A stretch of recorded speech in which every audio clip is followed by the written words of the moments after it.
Os invito a una lectura en el Salmo 16, Salmo 16, versículo 8 al 11.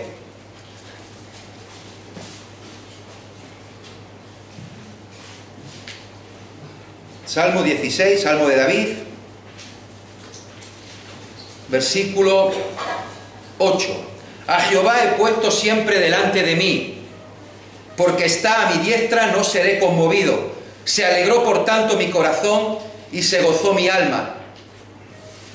Mi carne también reposará confiadamente, porque no dejarás mi alma en el Seol, ni permitirás que tu santo vea corrupción. Me mostrarás la senda de la vida, en tu presencia hay plenitud de gozo, delicias a tu diestra para siempre. Salmo 110, versículo 1.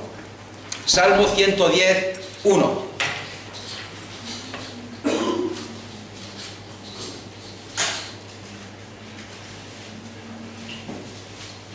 Jehová dijo a mi Señor: siéntate a mi diestra hasta que ponga a tus enemigos por estrado de tus pies. Sabéis que estamos estudiando el libro de Hechos de manera seguida, de manera continuada. Vamos por el capítulo 2, que trata sobre el primer discurso de Pedro.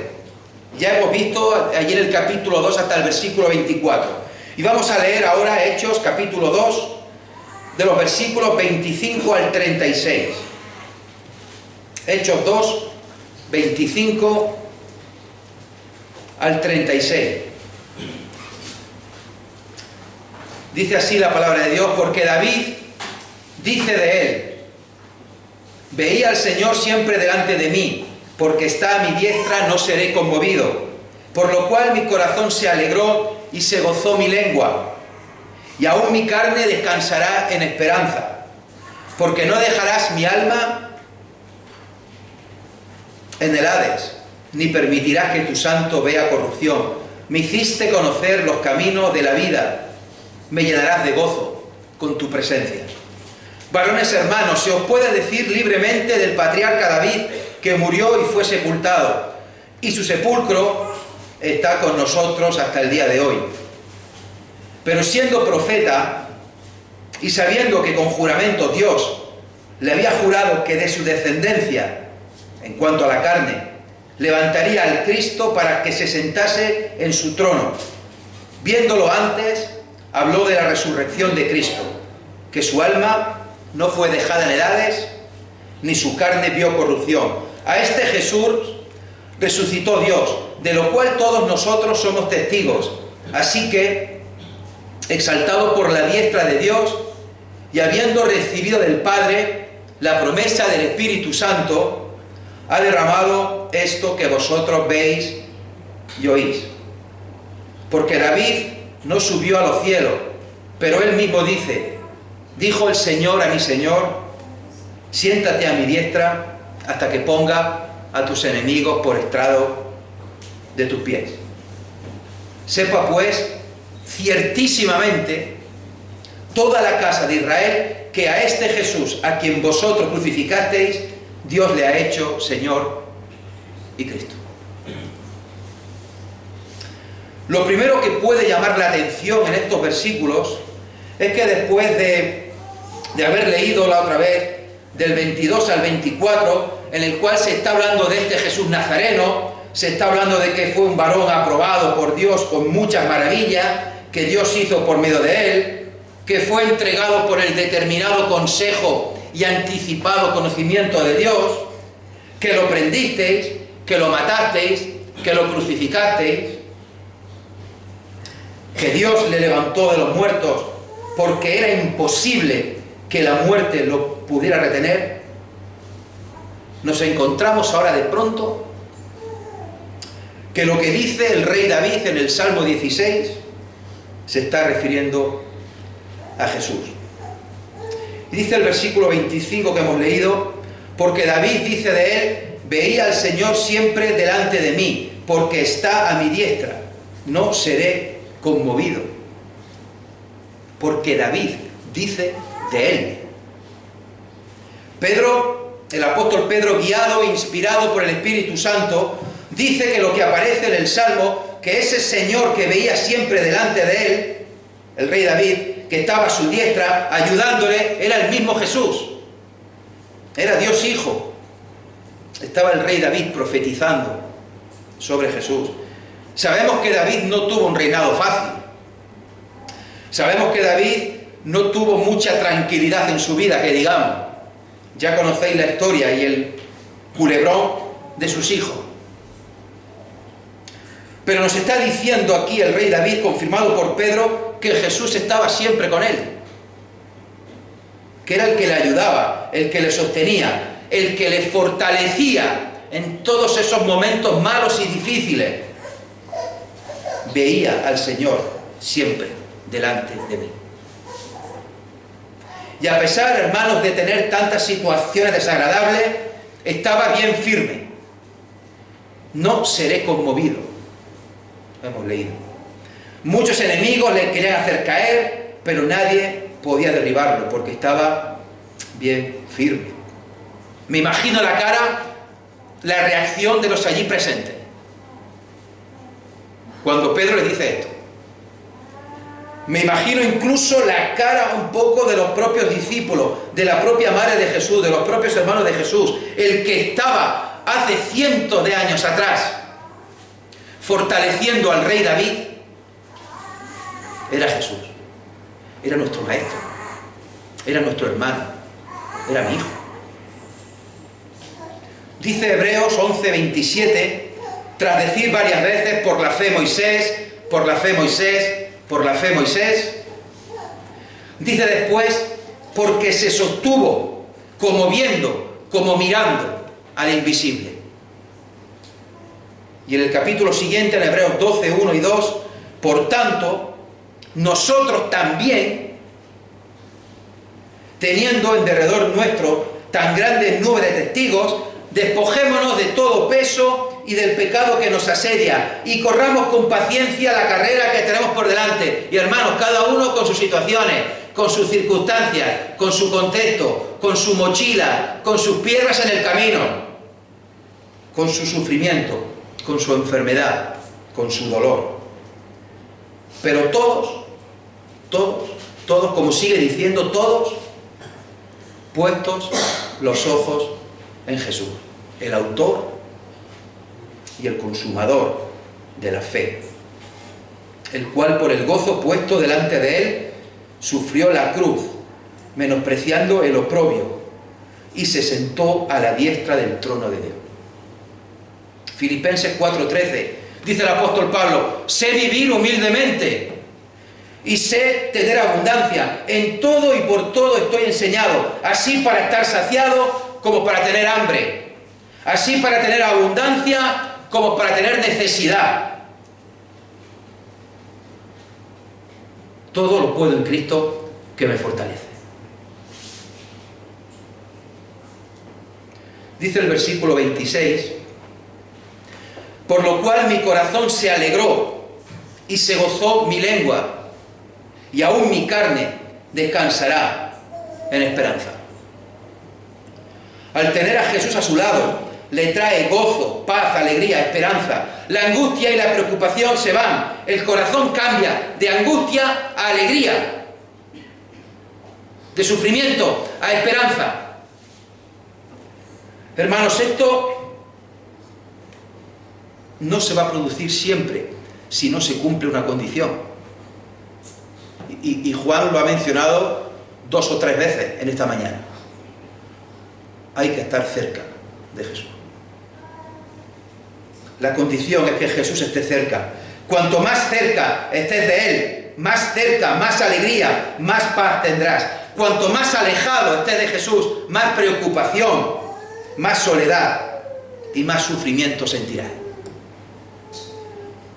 Cuanto más cerca estés Jesús, más tendrás puestos los ojos en Él. Es por eso que un creyente puede estar mal cuando le venga una enfermedad. Un creyente puede estar mal cuando pierda a un ser querido. Y aquí hay personas que han perdido a ser queridos hace muy poco. Y es normal tener dolor, es normal llorar, es normal estar mal. El dolor puede durar más o menos, o incluso el dolor puede durar para siempre. Un dolor que no se vaya nunca.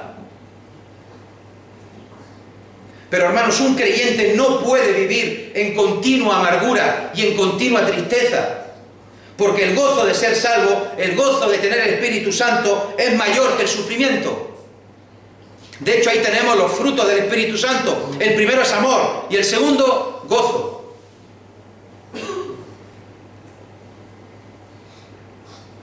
Hermanos, tenemos que acercarnos a Jesús en cualquier momento y en cualquier circunstancia. Nos podemos hacer mayores. Podemos vivir solos, porque hayamos perdido a nuestra pareja, a nuestro marido, a nuestra esposa. Quizá los hijos estén trabajando y viviendo fuera.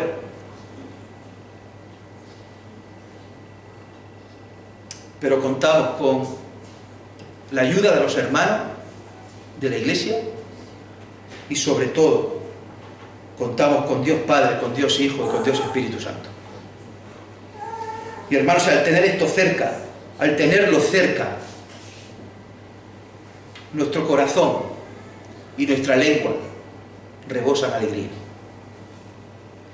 David, con todas las circunstancias que tenía, y tenía muchísimas, dice que al sentir, que al ver a Jesús delante de él, al ver al Señor delante de él, le produce alegría en el corazón y gozo en la lengua.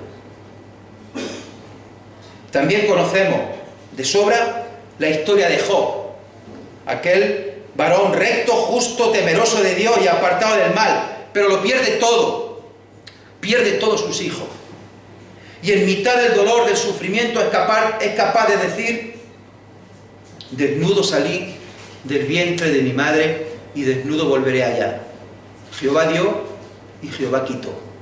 Sea el nombre de Jehová bendito.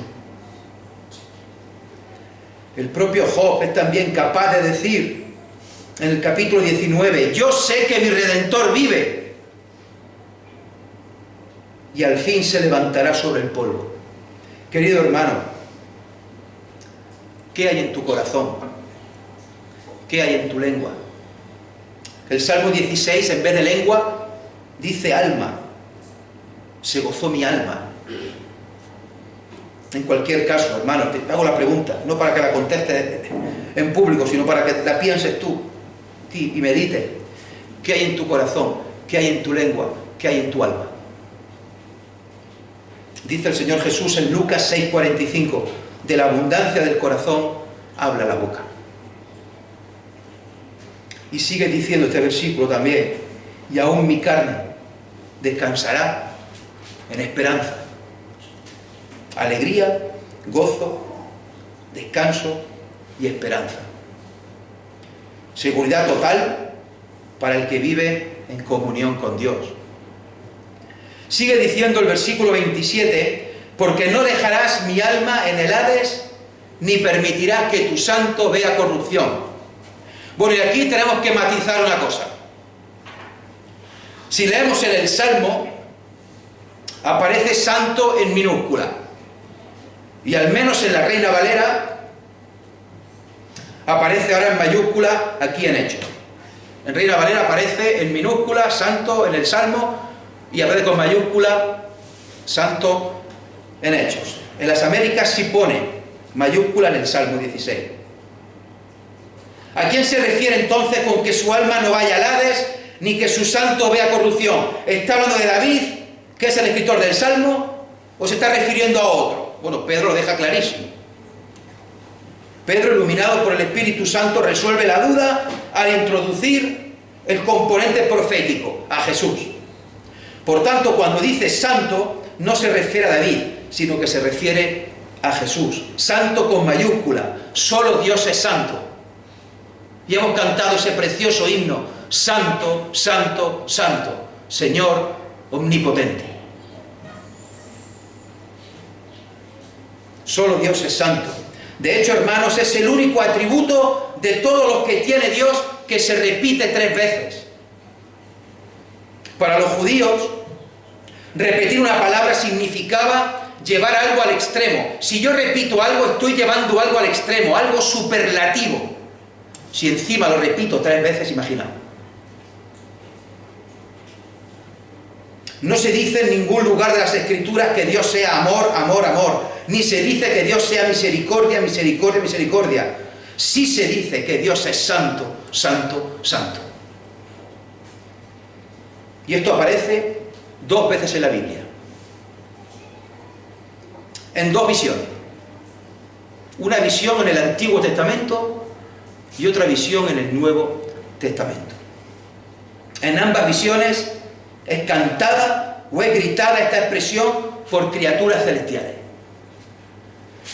Isaías 6:3 dice: en el año que murió el rey Uzías, vi yo al Señor sentado sobre un trono alto y sublime, y sus faldas llenaban el templo. Por encima de él había serafines, cada uno tenía 6 alas, con 2 cubrían sus pies y con 2 volaban. Y el uno al otro daba voces diciendo: Santo, Santo, Santo, Jehová de los ejércitos. Toda la tierra está llena de su gloria. La otra ocasión ocurre en Apocalipsis 4:8, en la visión que tuvo Juan. Y los 4 seres vivientes tenían cada uno 6 alas, y alrededor y por dentro estaban llenos de ojos, y no cesaban día y noche de decir: Santo, Santo, Santo es el Señor Dios Todopoderoso, el que era, el que es y el que ha de venir.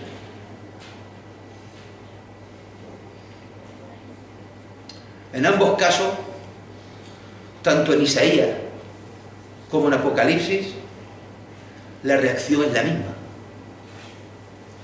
El profeta Isaías dice: ¡ay de mí que soy muerto! Porque siendo hombre inmundo de labios y habitando en medio del pueblo que tiene labios inmundos, han visto mis ojos al Rey, Jehová de los ejércitos.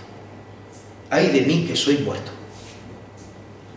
Juan tuvo esa misma reacción poco antes, en Apocalipsis 1. Cuando le vi, caí como muerto a sus pies. Y él puso su diestra sobre mí, diciéndome: no temas, yo soy el primero y el último, y el que vivo, y estuvo muerto, mas he aquí que vivo por los siglos de los siglos. Hermanos, a este Jesús, a este santo, a este tu santo, el santo del Padre, su Hijo unigénito, no iba a permitir, el que es triple santo, el que es santo, santo, santo, que su Hijo viera corrupción. No iba a permitir que se quedara en el Hades. Y además, como dice también el versículo 24 de Hechos 2, que vimos el otro día, al cual Dios levantó sueltos los dolores de la muerte, por cuanto era imposible que fuese retenido por ella. Era imposible que la muerte pudiera retener a Jesús. La muerte no podía retener al santo con mayúscula, al santo del Padre. Tenía que resucitar y vencer a la muerte y ascender a los cielos para sentarse a la diestra del Padre. Hermano, Dios Padre es santo, santo, santo. Dios Hijo es santo, santo, santo. Dios Espíritu Santo es santo, santo, santo. Versículo 28. Me hiciste conocer los caminos de la vida, me llenarás de gozo con tu presencia. Plenitud de vida, plenitud de gozo. Ya hemos comentado hace un momento lo del gozo, vamos a repetirlo. Todo esto ocurre, hermanos, por la presencia de Dios. Solo puede ocurrir si tenemos a Dios cerca, si lo tenemos a nuestro lado, si lo tenemos en nuestro corazón. Como esta mañana Juan ha ido guiando esa idea todo el rato. Dios nos ha enseñado mediante Cristo este camino de la vida. Y aparece en futuro: me llenarás de gozo con tu presencia. Nos llenarás de gozo con tu presencia. Es la esperanza que tenemos, hermano. Disfrutar de la presencia de Dios y de su gloria por toda la eternidad. Versículo 29. En los versículos 29 al 33, vamos a ver ahora que Pedro aplica lo que ha dicho de este salmo. Varones hermanos, se os puede decir libremente del patriarca David, que murió y fue sepultado, y su sepulcro está con nosotros hasta el día de hoy. Y aquí hace énfasis Pedro, y dice, varones hermanos, se os puede decir libremente, es decir, se puede decir con total seguridad, con total rotundidad, no hay duda alguna que el rey David murió, que murió hace cientos de años atrás. Dice Mateo 1,17, de manera que todas las generaciones desde Abraham hasta David son 14, desde David hasta la deportación de Babilonia, 14, y desde la deportación a Babilonia hasta Cristo, 14. Puede resultar curioso que Pedro llama patriarca a David, más adelante le llama profeta, cuando por lo que más se le conoció y cuando por lo que más se le quiso y amó fue por la figura de rey. Para los judíos no ha habido un rey más querido, ni un rey más recordado, ni un rey más añorado que el rey David. Y esto se podía decir libremente, se puede decir con rotundidad, con seguridad, sin discusión alguna, que David había muerto siglos atrás, 1000 años aproximadamente. Pedro dice esto para hacer ahora después la afirmación de que entonces el Salmo no se estaba refiriendo a David, sino a Jesús. Y no se podía negar que David había muerto, porque la tumba del rey David estaba allí mismo, estaba en Jerusalén. De hecho, acabamos de leer, su sepulcro está con nosotros hasta el día de hoy. Es decir, la tumba de David estaba allí en Jerusalén, en un edificio con varios aposentos. Según indica el historiador Flavio Josefo, un edificio destinado a sepultura de reyes. Un edificio que permaneció intacto durante la destrucción de Jerusalén en el año 70. Un edificio que se hablaba en tiempos del emperador Adriano, en los años 130 después de Cristo. Todos los allí presentes, ya fuera que vivieran allí, ya fuera que estuvieran de visita, ya fuera que estuvieran peregrinando por la fiesta de Pentecostés, todos habían ido, por lo menos alguna vez, a ver la tumba del rey David, y sabían que estaba allí.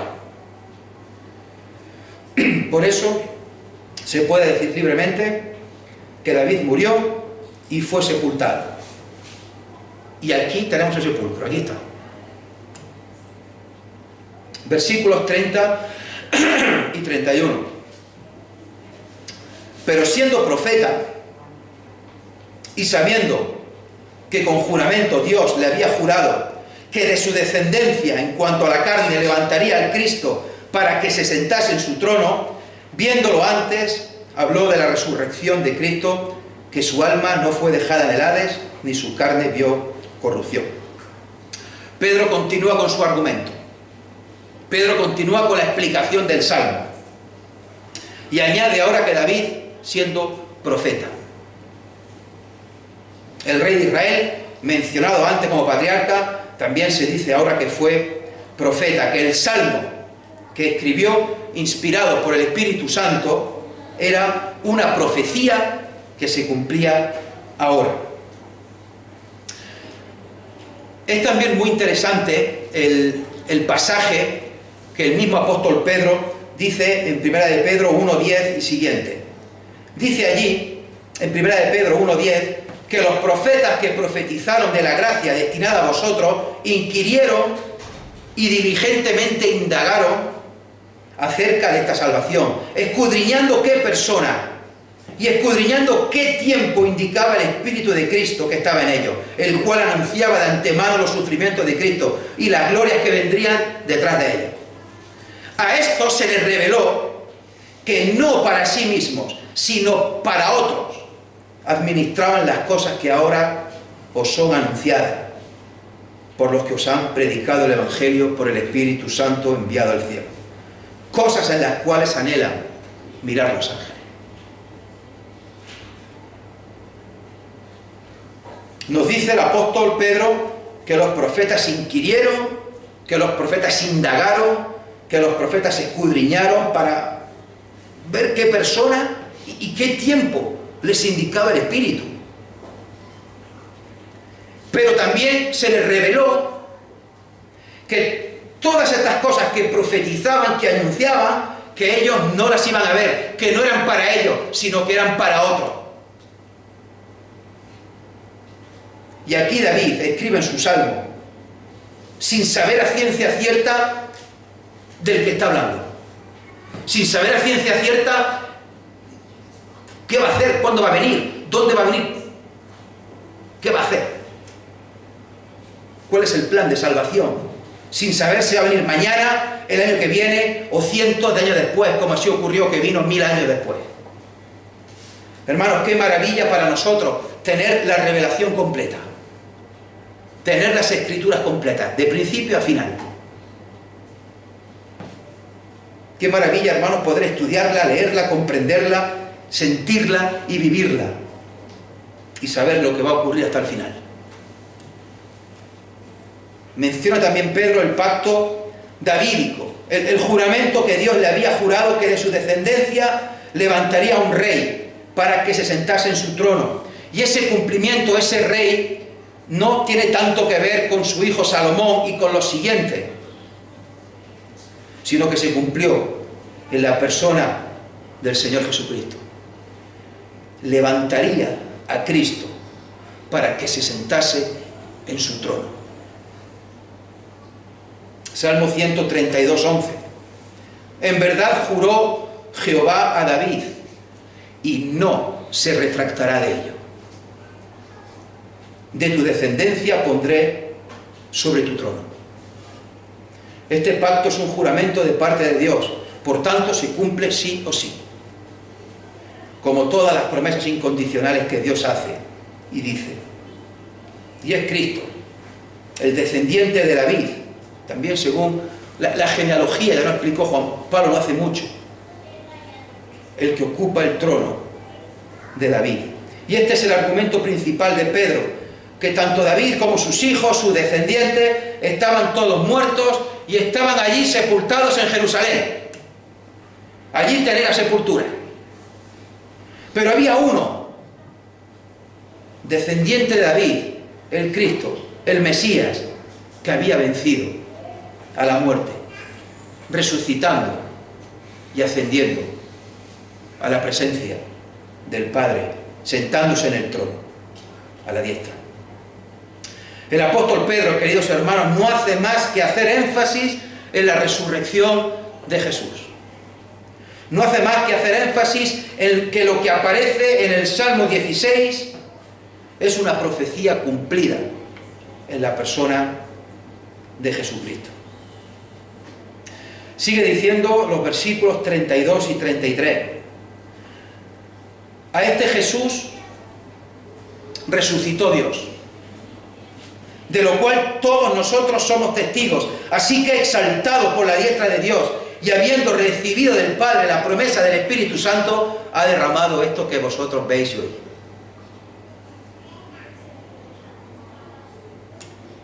Ya vimos en el versículo 24, al cual Dios levantó. Y ahora, a este Jesús resucitó Dios. Se hace énfasis en que es el Padre el que resucita al Hijo. El Padre ama al mundo. El Padre entrega a su Hijo. El Hijo se entrega voluntariamente a la muerte. Y el Padre es el que lo levanta, el que lo resucita. También se repite hasta 3 veces en este capítulo: a este Jesús, a este Jesús, a este Jesús. No a otro, no es diferente, no es uno el que muere y es otro el que resucita, es el mismo. Este Jesús, este que conocéis, este que sabéis que estuvo por aquí predicando el Evangelio del Reino, predicando la necesidad del arrepentimiento, que estuvo sanando a los enfermos y a los oprimidos, que estuvo haciendo milagros, que murió en una cruz. A este mismo Jesús, Dios le resucitó de los muertos.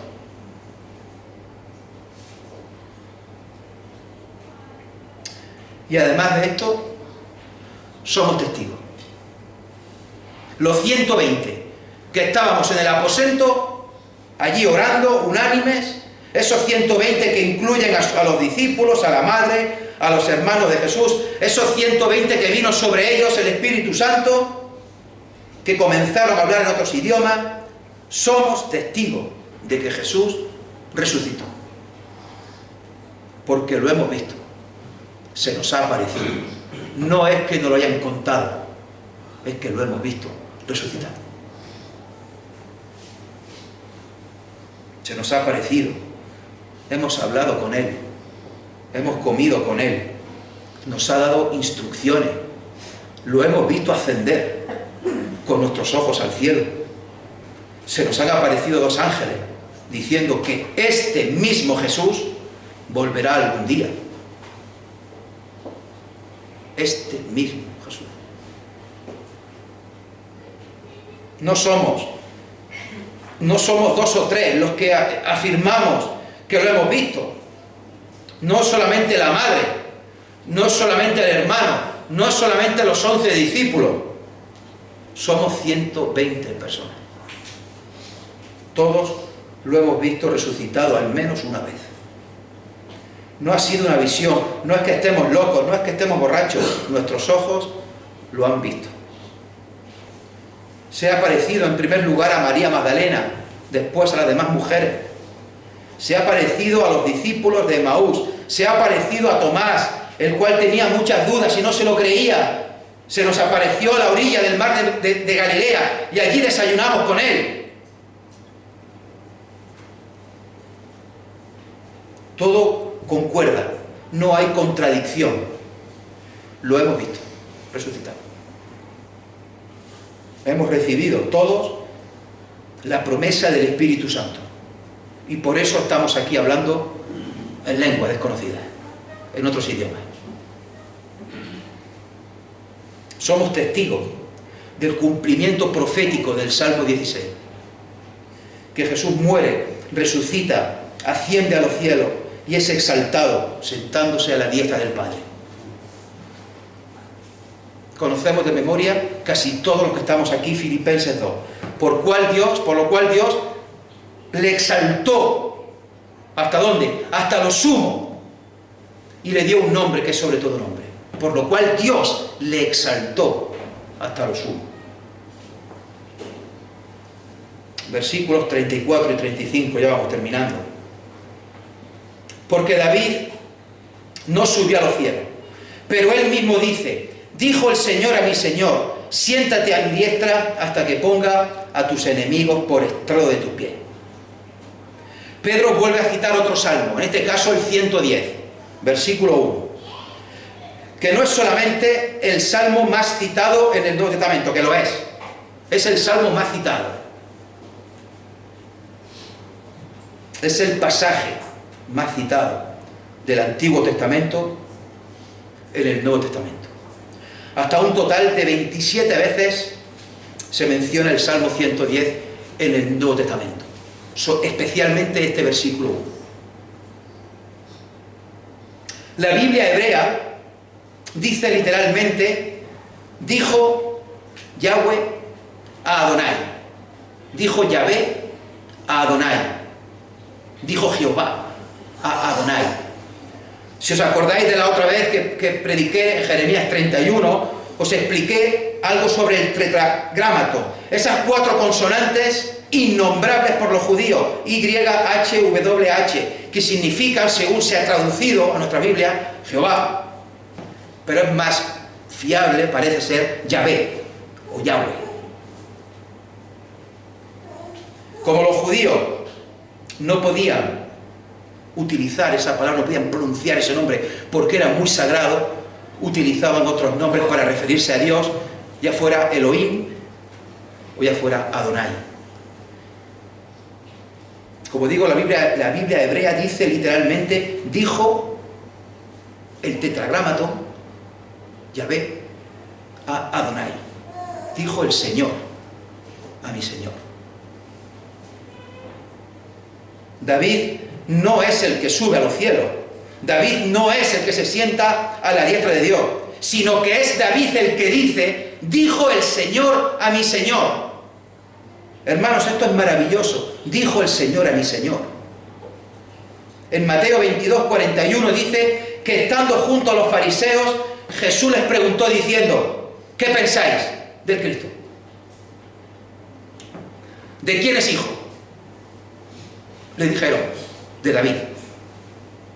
Él les dijo, pues como David en el Espíritu le llama Señor, diciendo, dijo el Señor a mi Señor, siéntate a mi derecha, hasta que ponga a tus enemigos por estrado de tus pies. Pues si David le llama Señor, ¿cómo es su hijo? Y nadie le podía responder palabra, ni nadie osó alguno desde aquel día preguntarle más. Siéntate a mi diestra. En aquella época, sentarte a la diestra significaba, siéntate conmigo, a mi mismo nivel. Somos los dos iguales en importancia.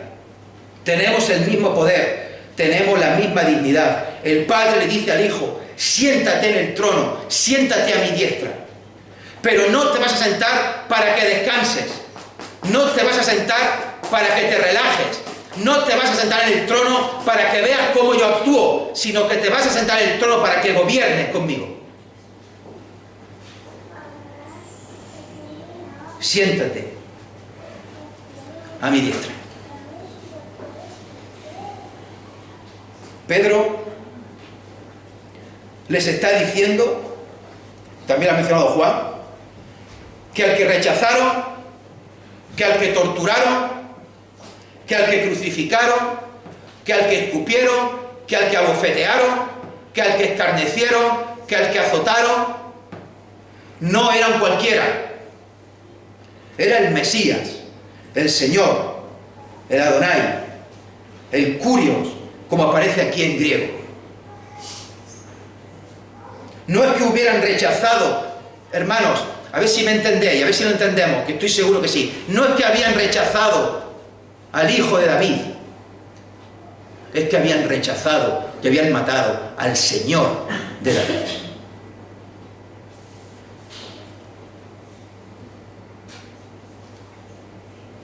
Y por eso, la reacción que veremos el siguiente domingo es que se compungieron de corazón. Se compungieron de corazón y dijeron, varones, hermanos, ¿qué haremos? El Padre dice al Hijo, siéntate a mi diestra, conmigo, de igual a igual, hasta que llegue el día estipulado, hasta que llegue el momento que he determinado, y pondré a todos tus enemigos por estrado de tus pies.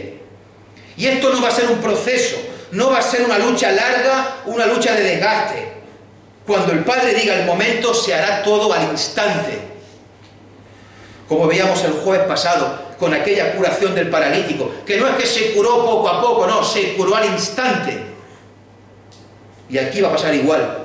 No se va a tratar de una lucha, una batalla, en el cual habrá un desgaste, habrá... No. De ver quién tiene más fuerza. Cuando Dios diga en su palabra, ya, todo ocurrirá. Apocalipsis 19:19. Y vi a la bestia, a los reyes de la tierra y a sus ejércitos, reunidos para guerrear contra el que montaba el caballo y contra su ejército. Y la bestia fue apresada, y con ella el falso profeta que había hecho delante de ella las señales con las cuales había engañado a los que recibieron la marca de la bestia y habían adorado su imagen. Estos dos fueron lanzados vivos dentro de un lago de fuego que arde con azufre, y los demás fueron muertos con la espada que salía de la boca del que montaba a caballo, y todas las aves se saciaron de las carnes de ellos. Terminamos con el versículo 36. Sepa pues, ciertísimamente, toda la casa de Israel, que a este Jesús a quien vosotros crucificasteis, Dios le ha hecho Señor y Cristo. La conclusión del discurso es que tenéis que tener bien claro que al que habéis matado, al que habéis gritado crucifícale, crucifícale, Este Jesús de Nazaret es el Señor y el Cristo. Vosotros le crucificasteis, pero Dios le ha hecho Señor y Cristo. No es que yo lo diga, no es que yo, que soy el apóstol Pedro, diga que Jesús es el Señor, no es que lo diga su madre, no es que lo diga sus hermanos, no, es que Dios le ha hecho Señor y Cristo. Es muy diferente y es muy importante. Jesús es el Señor no porque lo digan los discípulos, sino porque el Padre lo ha dicho.